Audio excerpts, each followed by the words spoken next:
Hello friends, good evening. First of all जय हिंद, जय भारत, जय छत्तीसगढ़। सो मैं आप लोगों को बताना चाहूँगा कि आज 12 जनवरी 2022 आज हमारी जो है अंतर्राष्ट्रीय युवा दिवस कहा जाता है। युवा दिवस स्वामी विवेकानंद के जीवन चरित्र पर या उनकी जन्म दिवस के रूप में ही इस चीज को विशेष रूप से मनाया जाता है।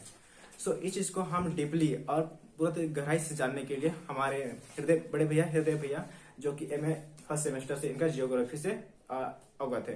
अजय क्या बताओ इनके बारे में, क्योंकि कहते हैं ना कि फिलहाल जो भी हैं जैसा भी हैं भैया ही अपने मुंह से इस चीज की व्याख्या करेंगे और जो आने वाली हमारी भावी पीढ़ी है वो सॉल्व करेंगे। और जो हमारी जो संस्कृति परंपरा है, जो हमारे देश को एक नई पीढ़ी बनाने के लिए युवाओं की क्या भागीदारी होती है इस समाज के प्रति सशक्त बनाने के लिए, उसके विषय पर विशेष रूप से हृदय भैया चर्चा करेंगे। हृदय भैया अपने इंट्रोडक्शन के साथ अपना कार्यक्रम स्टार्ट कीजिए। हाँ, नमस्कार, जय हिंद आप सभी को। मैं आज जो हमारा राष्ट्रीय युवा दिवस है ये हमारे देश का ही नहीं बल्कि पूरे विश्व का युवा दिवस कह सकते हैं आप इसको। जी 12 जनवरी की जो तारीख है, और हम देखें कि स्वामी विवेकानंद जी का जन्म 12 जनवरी 1869 में 63 में हुआ था कोलकाता में। और तब से वो जो है कि जन्म के पश्चात उनके माता पिता के सानिध्य में रहे और उनके माता पिता के आशीर्वाद से उन्होंने उनको एक अच्छी शिक्षा देने की कोशिश की थी। और वो बचपन में जो सिद्धार्थ के नाम से नरेंद्र के नाम से जाने जाते हैं और उनकी इस नाम से ही वो परिचित हैं कि उनकी जो बुद्धि शक्ति है वो तीव्र है, तर्क शक्ति और सोचने की क्षमता जो है विशाल है। वो अपने बारे में नहीं बल्कि समाज के बारे में सोचते हैं, देश के बारे में सोचते हैं। हमारे कम उम्र में ही वो पूरे विश्व की जो है कि स्थिति के बारे में सोचते हैं, उसका विकास कैसे होगा, समाज में लोग जन्म लिए हैं तो किस लिए जन्म लिए हैं, उनका मुख्य उद्देश्य क्या है। हमारे देश की जो युवा पीढ़ी है और जो जनता है, नागरिक है और प्रजातंत्र है, तो इस संसार में ही नहीं बल्कि पूरे विश्व में और भारत देश की जो अनेक धर्मों के लोग हैं, हिंदू, मुस्लिम, सिख, जैन, ईसाई, और इसके अलावा धर्म तो अलग हो गया, जो वर्ण बटे हुए हैं। विशेष तौर से अगर हम देखें तो चमार हो गया, घसिया हो गया और क्षत्रिय हो गया, ब्राह्मण हो गया, जिसको कहते हैं ब्राह्मण, शूद्र, वैश्य और क्या बोलते हैं, हाँ, क्षत्रिय। तो इन जो चारों वर्णों में बटे हुए लोग हैं जिनकी अलग अलग जाति है और अलग अलग वेशभूषा भी है, अलग अलग बोलचाल भी है, भाषा भी है। तो ये तमाम तरह की जो विभिन्न बोलियों और भाषाओं के जो लोग निवास करते हैं उनके बीच जो मतभेद होता है, आप देख सकते हैं कि किसी के बर्तन को कोई छू देता है तो छुआछूत की भावना मानते हैं। किसी के कुआं में पानी भरने जाओ तो पानी भरने देते हैं, बाल्टी अपना साथ ले जाते हैं। और दूसरा ये कि ब्राह्मण के यहाँ अगर आप जाते हैं तो वो आपको छोटा समझ करके आपको धिकार देगा। इस तरह से जो है कि भेदभाव जो हमारे समाज में फैली हुई है, जो कि प्राचीन काल से ही कहना चाहिए प्रारंभ है। और इस पर जो है कि हमारे जो युवा साथी जो हैं उनके लिए एक संदेश देते हैं। और उनकी जो जीवनी शैली है स्वामी विवेकानंद जी की, वो विशेष तौर पर युवा पीढ़ियों के लिए ही है और उनको इस बात की पुष्टि कराती है, उनको एक नया संदेश देने का प्रयास करती है कि जो युवा पीढ़ी है वो अपने जीवन में जो सुख शांति अगर लाना है, परिवर्तन लाना है, बदलाव लाना है, तो उसको जमीनी स्तर तक सोचना होगा। जी भैया, जैसे कि आप समझ सकते हैं कि गांव में ही आप देखेंगे कि लोग जो है कि एक दूसरे से मतभेद करते रहते हैं, ईर्ष्या द्वेष की भावना रहती है। कोई आगे बढ़ जाता है तो उसके प्रति घनिष्ठता ना होकर के द्वेष उत्पन्न हो जाता है, लड़ाई झगड़ा उत्पन्न हो जाता है, उसको नीचा गिराने का प्रयास करते हैं। लेकिन ऐसा हमारे जो स्वामी विवेकानंद जी हैं वो ऐसा नहीं सोचते हैं, बल्कि वो सबके हित के बारे में सोचते हैं, सबके दिलों को एक दिल समझते हैं। क्योंकि जो आपका और हमारा जो खून है वो खून का रिश्ता है ना। कैसे हो सकता है? ये आपका सोच से हो सकता है। तो जिससे कि आप जानते हैं कि आपका जो खून का रंग है वो लाल है, मेरे भी खून का रंग क्या है? लाल है। चाहे हिंदू का हो चाहे मुस्लिम का हो, किसी भी धर्म का हो, चाहे वो अमेरिका का रहने वाला ही व्यक्ति क्यों न हो, जी जी चाहे वो भारत का रहने वाला क्यों न हो, चाहे वो जापान का क्यों न रहने वाला जी। व्यक्ति हो, लेकिन उसका खून का रंग लाल ही होगा, जी। भले उसमें ग्रुप अलग अलग पाए जाए। हाँ तो हमारे स्वामी विवेकानंद जी का यही थॉट्स था, यही विचार था। वो ऐसे एक तरह से सन्यासी थे, जी जी है ना, जी। जो कि पूरे विश्व के लिए एक मिसाल सोचते था। थे, एक मिसाल थे। और वो कम उम्र में ही पूरे विश्व के लिए एकता का सूत्र और सबको एक समान मानने का प्रयास किया, और बिल्कुल उस चीज को साबित करने का भी भरपूर प्रयास किया, और वो सफल भी हुआ। ये कब सफल हुआ? जब वो अमेरिका के शिकागो शहर में जी जी पूरे विश्व के महान कवियों का सम्मेलन था, जी तो उसमें भावी हमारे जो नेता थे जी इनको ही चुना गया, स्वामी विवेकानंद जी को।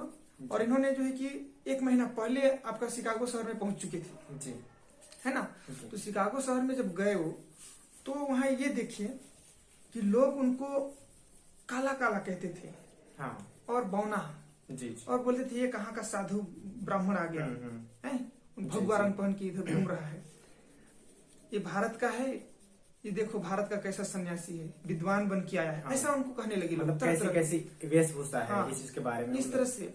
और वहां आप समझ सकते हैं, आप वर्तमान में देखे भी होंगे कि अमेरिकी भाई बहन लोग कैसे कपड़ा पहनते हैं। शॉर्ट में पहनते हैं, लॉन्ग शॉर्ट में, जीन्स कपड़ा रहता है, छोटा छोटा कपड़े रहते हैं, और हेयर कटिंग स्टाइल रहता है। जी जी ये जो आधुनिक स्तर पर पाश्चात्य राजनीति जो आप देख सकते हैं पाश्चात्य देशों में, वो स्पष्ट झलकता है। तो उस ऐसे अमेरिका शहर में उन्होंने अपना 1 महीना गुजारा। जी वो कैसे गुजारे हैं वो खुद जानते हैं इस बात को।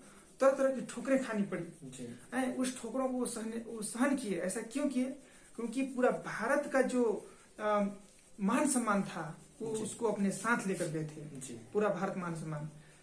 तो ये जो बात आता है कि जब वो गए तो 1 महीना तक लोगों से ठोकर खाए, जी लेकिन उसका एकदम उन्होंने गलत वे में नहीं लिया उसे, जी। एकदम सकारात्मक सोच और एकता के सूत्र में, और एक भाई बंधुत्व, पूरे विश्व को एकजुट बनाने के लिए उनकी मंशा थी। जी। तो इस तरह हम देखें तो जब 1 महीना बीत गया, इसके बाद जब पारी आया कि भाई आज के दिन जो है भाषण होना है, जी अपने अपने विचार, अपने अपने देश की जो भी संस्कृति होगी, शिक्षा होगी, और कितना गुणवान लोग हैं, आपका देश कितना उन्नति किया है, कितना आपके यहाँ जो है कि विद्वान लोग हैं जिनकी व्याख्या करके आप ये साबित कर पाएंगे कि आपका देश विश्व में किस स्थान पर है, कितने ब्राह्मण हैं, कितने ऋषि मुनि हैं, कितने वेद पुराण हैं जो ये साबित करेगा कि आप सबसे अलग हैं, आपका देश विश्व की देशों में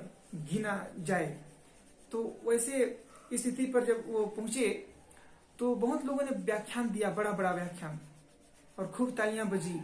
और जब हमारे युवा नरेंद्र, जिन्हें हम स्वामी विवेकानंद कहते हैं, है ना, जी जी तो ये जब इनकी पारी आई, इनका बुलावा आया, तो बिल्कुल एक सधे हुए और एकदम सिंपल साधारण रूप में अपने धीमी गति से मंच तक पहुंचे। पहुंचने के बाद उन्होंने बोला कुछ नहीं, जी सबसे पहले ये देख रहे थे, क्योंकि वो मंच तक पहुंचने से पहले उनको कितने लोगों ने टोका, ये देखो काला जा रहा है, ये देखो काला जा रहा है। लेकिन उन्होंने उसको गलत वे में नहीं लिया, एक सही और एक अच्छा निर्देश और एक अच्छा वक्ता के रूप में सामने गए, उनके भटकाव में नहीं आए। और जब वो सामने गए तो पहले नजर घुमा के देखा जी जी कि 4000 लोग भरे हैं, जी और उतने लोगों के बीच मेरा जो देश है वो मुझ पे टिका है, और मैं इसको कैसे इन लोगों के बीच रखूं। यहाँ तो बड़े बड़े विद्वान हैं जिनके सामने मैं तो एक छोटा कद का सन्यासी ठहरा, जी जी मुझे कैसे अपने देश की मान मर्यादा को, सम्मान को इन सभी पूरे विश्व के लोगों को बीच रखना है। ये बहुत बड़ी चुनौती थी उनके लिए। सबसे पहले उन्होंने एक नजर घुमाया, और सब लोग सोचते थे कि ये क्या है, क्यों नहीं बोल रहा है अगला। तो उन्होंने उनके सबसे पहले जो शब्द था जी कि ब्रदर्स एंड सिस्टर्स अमेरिका, यानी कि मेरे अमेरिका के प्यारे भाइयों और बहनों, जी जी जी इन्हीं शब्दों से उन्होंने अपना वक्तव्य, व्याख्यान शुरू किया, अपना भाषण, स्पीच देना शुरू किया। और इन 2 शब्दों में ही पूरा कहना चाहिए कि जो आपका सभा था, पूरा सभा जो है कि तालियों की गड़गड़ाहट से गूंज उठा। तो ये ताली इसलिए बजी क्योंकि ये जो हमारे देश का जो मान मर्यादा है, सम्मान है, और जो व्यवहार है पूरे विश्व के प्रति, वो एकता के सूत्र में बांधने का है। जी जी है ना, खंडन का नहीं, एकता के सूत्र बांधने का है। भाई बहन का रिश्ता अपनाता है, भले ही वो किसी भी जाति धर्म से हो, लेकिन सबको एक ही नजरिए से देखता है। इसलिए उन्होंने कहा कि मेरे भाइयों और बहनों अमेरिकी, है ना। तो इससे पूरा, इसके बाद जो उनका व्याख्यान शुरू हुआ वो तो बंद ही नहीं हुआ जी, है ना। पूरा विश्व ये जान गया कि वो सन्यासी है जो पूरे विश्व का पुजारी है, अपने देश का नहीं बल्कि पूरे विश्व को एकता के सूत्र में बांधने वाला है। और ऐसे महान सन्यासी और ऐसे बुद्धिमान कम उम्र की जो युवा नेता है, या फिर आप कह सकते हैं कि एक विद्वान है, जो पूरे विश्व को अपने भारत की पहचान दिलाने में सक्षम रहा।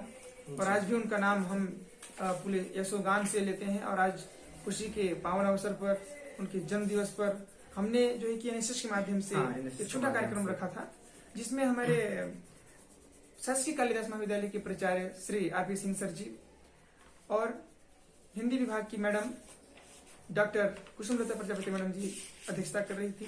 साथ ही कार्यक्रम अधिकारी जी साय सर जी, अन्य विशिष्ट अतिथि के रूप में पधारे हमारे पैकरा सर और Yadav sir, Annapurna madam, Dhaneshwari Paikra madam, Anima Ekka madam और अन्य अतिथिगण पधारे थे। साथ ही हमारे एनएसएस के स्वयंसेविकाएं इस कार्यक्रम में अपना बहुमूल्य समय निकाल करके उपस्थित हुए और अपना अपना विचार रखा। साथ ही हमारे जो एनएसएस के वॉलंटियर्स हैं, उनके द्वारा, विभिन्न दलों के द्वारा छोटे छोटे कार्यक्रम प्रस्तुत किए गए। कुछ बच्चों ने, कुछ स्वयंसेविकाओं ने अपना विचार भी प्रस्तुत किया, जिसमें स्वामी विवेकानंद के ऊपर अपना व्याख्यान भी दिया कि वो किस तरह से काम करते थे देश के लिए, हमारे लिए, और हम उनसे क्या सीखें, हम कैसे उनकी बातों का, उनके विचारों का अनुसरण करें। तो मुझे ऐसा लगता है कि उन सारी चीजों को हम सभी ने उनसे अवगत हुए और हम प्रयास करेंगे। जैसे हम कह सकते हैं कि एक विश्वास होना चाहिए, एक सच्ची लगन होना चाहिए, हमारी मनसा केवल एक पर हो, हमारा ध्यान केंद्रित हो, हम चिंतन मनन करें उस पर जिसकी जरूरत है हमें। क्योंकि ध्यान करने से हमारी जो मन मस्तिष्क है, हमारी जो बुद्धि है, वो केवल एक ही दिशा पर, एक ही फोकस पर अपना काम करेगा और उसमें निश्चित ही सफलता मिलेगी। तो हमारा ध्यान कुछ भटकाना नहीं है, क्योंकि हम वो युवा हैं जो इस उम्र में भटकाऊ क्षेत्र में जाते हैं, लोगों के कहने पर आ जाते हैं। लेकिन हम जैसे युवाओं को अगर अभी से एक अच्छा मार्ग प्रदर्शन, एक अच्छा रास्ता मिल जाए, उच्च आदर्शों पर जैसे अभी हृदय भैया ने कुछ ही देर पहले आप लोग को स्वामी विवेकानंद के जीवन चरित्र के बारे में अवगत कराया, सुनिए, उसके लिए मैं बहुत बहुत धन्यवाद करता हूँ। और हमारी जो स्वामी विवेकानंद की जो वीडियो बनाने की मकसद है, विशेषकर युवा पीढ़ी जो हमारी आज विलुप्त होती जा रही है, जो उनकी सोच है, उनकी जीवन जर्नी के बारे में उसी तरह से समझें और आगे बढ़ने की प्रयास करें। और तत्पश्चात